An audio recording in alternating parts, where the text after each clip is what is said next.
கோட்டாபய ராஜபக்சவை மிக விரைவிலே கைது செய்ய போகின்றார்கள். அதன் முன்னேற்பாடு சுரேஷ் சாலே கைது செய்யப்பட்டுள்ளார். ஊடக சந்திப்பில் உண்மையை உளறிய விமல் வீரவம்ச. இந்த உயிர்த்த ஞாயிறு குண்டு தாக்குதலின் மிக முக்கியமான சூத்திரதாரிகள் இந்த அரசாங்கம்தான். அதிரடி அறிவிப்பை வெளியிட்ட மொட்டு கட்சியின் நாடாளுமன்ற உறுப்பினர் திஸ்ஸ குட்டியாராட்சி சுரேஷ் சாலேவை 90 நாட்கள் தடுத்து வைத்து விசாரிக்க உத்தரவு. இன்னும் வெளிவராத பிள்ளையான். அதே போன்ற நிலையே சுரேஷ் சாலேவுக்கும் வெளிவந்தது அதிர்ச்சி. கோட்டாவை அடித்து விரட்டியது போன்று அனுரவையும் அடித்து விரட்ட எல்லோரும் ஒன்றிணையுங்கள். ஐக்கிய தொழிற்சங்க ஊடக பேச்சாளர் ஆனந்த பாலித்த தெரிவிப்பு. முன்னாள் அமைச்சர்கள் மேவின் சில்வா மற்றும் பிரசன்ன ரணவீரவுக்கு எதிரான குற்றப்பத்திரிகை தாக்கல். பரபரப்பாகும் அரசியல் களம். இலங்கையில் ஏற்பட்ட எரிவாயு தட்டுப்பாட்டை நிவர்த்தி செய்ய இலங்கைக்கு வரும் பாரிய எரிவாயு கப்பல்.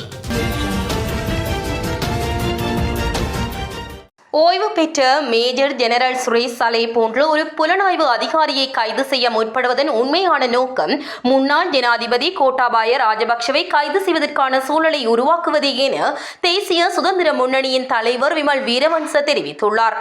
கொழும்பில் நேற்று நடைபெற்ற சாலே என்ன செய்தார் எனும் தலைப்பிலான விசேட கருத்தரங்கில் கலந்து கொண்டு உரையாற்றும் போதே அவர் இவ்வாறு குறிப்பிட்டார். அங்கு அவர் மேலும் தெரிவிக்கையில், சுரேஷ் சாலேயை கைது செய்ய எடுக்கும் முயற்சியானது நாட்டின் தேசிய பாதுகாப்பையும் அரசு இயந்திரத்தின் இருப்பையும் சீர்குலைப்பதற்கான ஒரு அரசியல் நடவடிக்கை. இந்த கைது தமிழ் புலம்பெயர் அமைப்புகளின் தேவைகளை நிறைவேற்றுவதற்காக முன்னெடுக்கப்படும் ஒரு திட்டமிட்ட நகர்வு. சுரேஷ் சாலே யுத்த காலத்தில் விடுதலை புலிகள் அமைப்பின் முக்கிய தலைவரான தமிழ்ச்செல்வன் போன்ற இலக்குகளை வெற்றிகரமாக தாக்குவதற்கு தேவையான துல்லியமான புலனாய்வு தகவல்களை வழங்கினார். இவ்வாறு நாட்டுக்காக பாரிய சேவையாற்றிய ஒரு அதிகாரியை இவ்வாறு வேட்டையாடுவதை நான் வன்மையாக கண்டிக்கின்றேன் என விமல் வீரவன்ச மேலும் தெரிவித்தார். உயிர்த்த ஞாயிறு தாக்குதலுடன் மக்கள் விடுதலை முன்னணியை சேர்ந்தவர்களும் தொடர்பு பட்டுள்ளதால் அரசாங்கம் உயிர்த்த ஞாயிறு தாக்குதல் தொடர்பான விசாரணைகளை கடுகளவேனும் முன்னுக்கு கொண்டு செல்லும் நடவடிக்கையை மேற்கொள்ளப் போவதில்லை என பொதுஜன பெரமுன கட்சியின் முன்னாள் நாடாளுமன்ற உறுப்பினர் திஸ்ஸ குட்டியாராட்சி தெரிவித்துள்ளார். புலனாய்வுத்துறை முன்னாள் பிரதானி சுரேஷ் சாலேயின் கைது தொடர்பில் நேற்று ஊடகங்களுக்கு கருத்து தெரிவிக்கையிலேயே இவ்வாறு குறிப்பிட்டார். உயிர்த்த ஞாயிறு தாக்குதல் தொடர்பில் இடம்பெறும் விசாரணைகளை ஒருபோதும் நாங்கள் குழப்பப் போவதில்லை.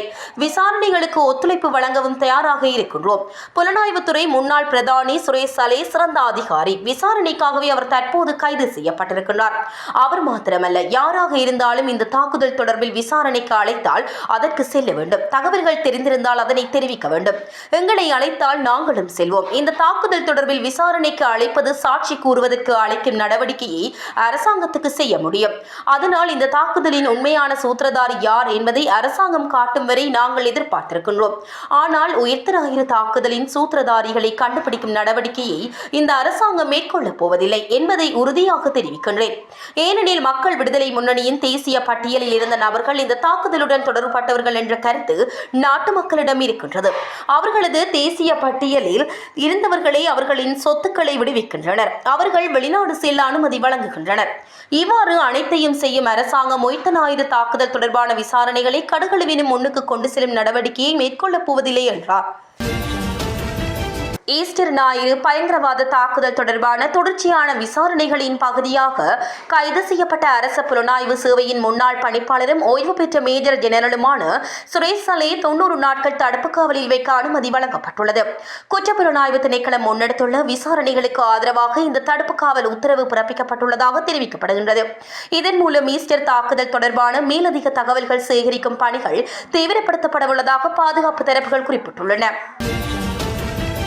நாட்டில் தற்போது ஏற்பட்டுள்ள எரிவாயு தட்டுப்பாடானது அரசாங்கத்தினால் திட்டமிட்டு உருவாக்கப்பட்ட ஒன்று எனவும் இது நிலக்கரி மோசடியை போன்றதொரு ஊழல் நிறைந்த ஒப்பந்தம் எனவும் ஐக்கிய தொழிற்சங்க ஊடக பேச்சாளர் ஆனந்த பாலித்த குற்றம் சுமத்தியுள்ளார்.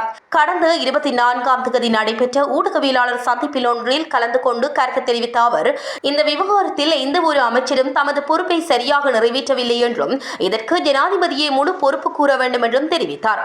மேலும் ஜனாதிபதி பதவியில் இருந்து விலக தவறினால் முன்னாள் ஜனாதிபதி கோட்டாபாய ராஜபக்சவை பதவியில் இருந்து விரட்டி அடித்ததைப் போலவே தற்போதைய ஜனாதிபதியையும் வீட்டிற்கு அனுப்ப மக்கள் முன்வர வேண்டும் என அவர் ஆவேசமாக தெரிவித்தார். முன்னாள் அமைச்சர்களான மேர்வின் சில்வா மற்றும் பிரசன்ன ரணவீர உள்ளிட்ட குழுவினருக்கு எதிராக கம்பஹா மேல் நீதிமன்றத்தில் குற்றப்பத்திரிகை தாக்கல் செய்யப்பட்டுள்ளது.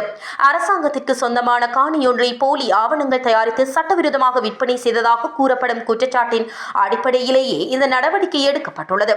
மேல் நீதிமன்ற பிணையில் விடுவிக்கப்பட்டுள்ள இரு முன்னாள் அமைச்சர்கள் உட்பட அனைத்து பிரதிவாதிகளுக்கும் இன்று குற்றச்சாட்டுகள் வாசிக்கப்பட்டன. சரத் எதிரிசிங்கா, அஜித் மில்ரோய், ஜெயந்த கப்ரால் மற்றும் நவீன் வீரகோன் ஆகியோரும் வழக்கில் பிரதிவாதிகளாக பெயரிடப்பட்டுள்ளனர். வழக்கை விசாரித்த கம்பஹா மேல் நீதிமன்ற நீதிபதி நயனா செனவிரத்ன அனைத்து பிரதிவாதிகளையும் பிணையில் தொடர அனுமதித்து வழக்கை மார்ச் 27ஆம் தேதி வரை ஒத்திவைத்தார்.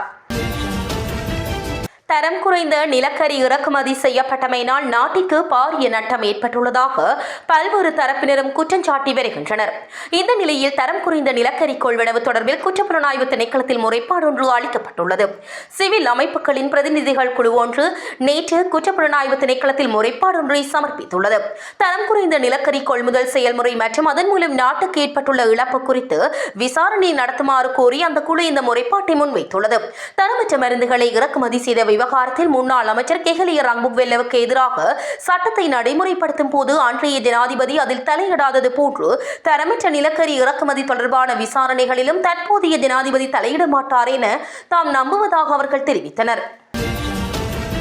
குற்றப்புலனாய்வு துறையின் தடுப்பு காவலில் வைக்கப்பட்டிருந்த கமாண்டோ சாலிந்த என்று அழைக்கப்படும் ஒழுங்கமைக்கப்பட்ட குற்ற சந்தேக நபரை மார்ச் 12ஆம் தேதி வரை விளக்கமறியலில் வைக்க கொழும்பு நீதவான் நீதிமன்றம் உத்தரவிட்டுள்ளது.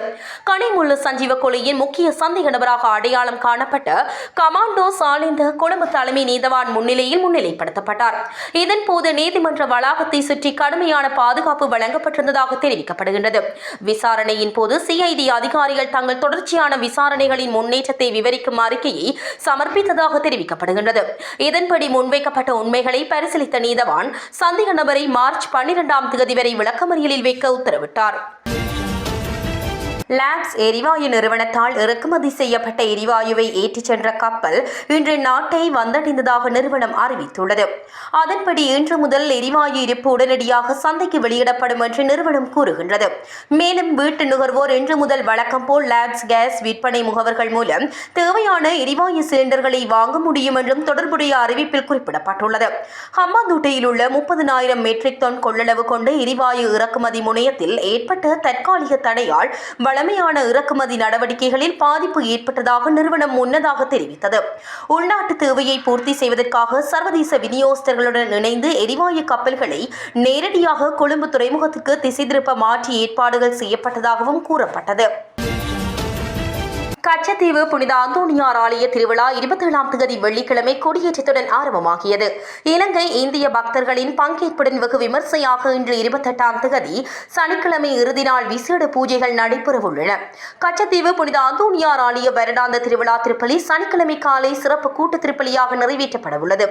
யாழ் மறைமாவட்ட குறுமுதல்வர் மற்றும் இந்திய சிவகங்கை மறைமாவட்ட குறுமுதல்வர் ஆகியோரின் தலைமையில் 100க்கும் மேற்பட்ட இரு நாடுகளின் அருட்தந்தையர்கள் அருட்சகோதரிகளின் பங்கேற்பில் இந்த கூட்டு திருப்பலி ஒப்புக் கொடுக்கப்பட உள்ளது. வருடாந்த புனித திருவிழா நிகழ்வுகள் வெள்ளிக்கிழமை மாலை 4:30 மணிக்கு கொடியேற்றத்துடன் ஆரம்பமாகின. அதனைத் தொடர்ந்து திருச்சிவமாலை தியானம் மற்றும் இலங்கை இந்திய பக்தர்கள் இணைந்து நடத்தும் திறந்தவெளி சிலுவப்பாதை ஆகிய நிகழ்வுகள் மாலை ஆலய வளாகத்தில் நடைபெற்றன. இதனைத் தொடர்ந்து சனிக்கிழமை இன்று காலை 7:30 மணிக்கு கச்சத்தீவு புனித அந்தோணியார் ஆலய வருடாந்த திருவிழா திருப்பலி சிறப்பு கூட்டு திருப்பலியாக நிறைவேற்றப்பட உள்ளது. யாழ் மறைமாவட்ட குறுமுதல்வர் மற்றும் இந்திய சிவகங்கை மறைமாவட்ட குறுமுதல்வர் ஆகியோரின் தலைமையில் 100க்கும் மேற்பட்ட இரு நாடுகளின் அருட்தந்தையர்கள் அருட்சகோதரிகளின் பங்கேற்பில் இந்த கூட்டு திருப்பலி ஒப்புக் கொடுக்கப்பட உள்ளது. இம்முறை திருவிழாவில் இந்தியாவின் ராமேஸ்வரத்திலிருந்து 85 விசைப்படகுகள் மற்றும் 24 ஏனைய படகுகளில் 4000க்கும் அதிகமான பக்தர்கள் வருகை தந்துள்ளனர். திருவிழாவில் கலந்து கொள்ளும் பக்தர்களுக்காக சகல அடிப்படை வசதிகளும் ஏற்பாடு செய்யப்பட்டுள்ளன. சுகாதாரம், பாதுகாப்பு உள்ளிட்ட அனைத்து வசதிகளையும் இலங்கை கடற்படை மேற்கொண்டுள்ளது.